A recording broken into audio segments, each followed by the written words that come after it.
शिव पुराण श्री शत्रुद्र संहिता 37वां अध्याय।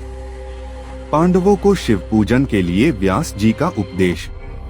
नंदीश्वर बोले, हे श्रेष्ठ मुनि, जब पांडवों को दुर्योधन ने जुए में हरा दिया था और वे वनवास पाकर अपनी पत्नी द्रौपदी सहित द्वैत वन में निवास करने लगे थे, तब एक दिन दुर्योधन ने ऋषि दुर्वासा को उनके शिष्यों सहित पांडवों को कष्ट देने के लिए उनके पास भेजा।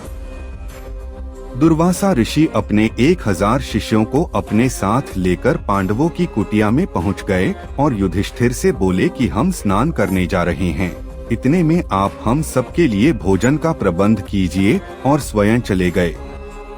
दुर्वासा ऋषि द्वारा भोजन की व्यवस्था करने की बात सुनकर सब पांडव सोच में डूब गए, क्योंकि उनके पास अन्न नहीं था। तब देवी द्रौपदी ने भगवान श्री कृष्ण का स्मरण किया और वे तुरंत वहां आ गए। वहां उन्होंने पांडवों की रसोई में बचे अन्न के एक दाने को खाया और इससे वे स्वयं भी तृप्त हो गए।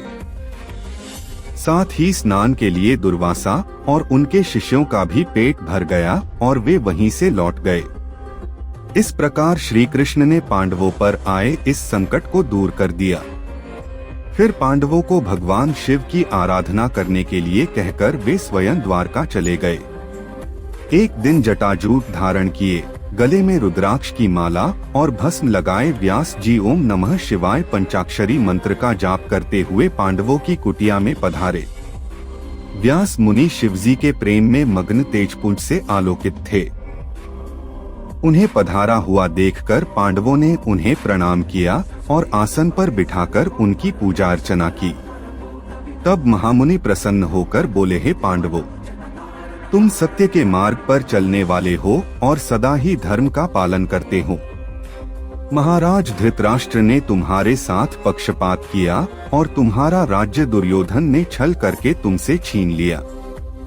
जैसा बीज बोया जाता है, अंकुर भी उसी का निकलता है। अधर्म और असत्य का मार्ग अपनाने वालों का कभी कल्याण नहीं होता। तुम सत्य और धर्म के मार्ग पर चल रहे हो, इसलिए निश्चय ही तुम्हारा कल्याण होगा। महामुनि व्यास के वचनों को सुनकर युधिष्ठिर बोले, हे नाथ, हमारे कष्टों को दूर करने के लिए कोई मार्ग बताइए। श्री कृष्ण जी ने हमें कल्याणकारी देवाधिदेव महादेव जी की आराधना करने के लिए कहा था। आप हमें शिव भक्ति का उपदेश दीजिए। युधिष्ठिर के वचन सुनकर महामुनि व्यास बोले, हे पांडवों, निश्चय ही श्री कृष्ण ने सत्य कहा था। भगवान शिव अपने भक्तों के दुखों को दूर करने वाले तथा उनकी रक्षा करने वाले हैं। तत्पश्चात व्यास जी ने उन्हें शिवजी के पूजन का विधान बताया। फिर बोले, तुम सदा ही धर्म के मार्ग पर चलना, इससे तुम्हारे कार्यों की सिद्धि होगी। यह कहकर महामुनि व्यास वहां से चले गए। तत्पश्चात व्यास जी के दिखाए मार्ग पर चलते हुए पांडव शिवजी की आराधना करने लगे।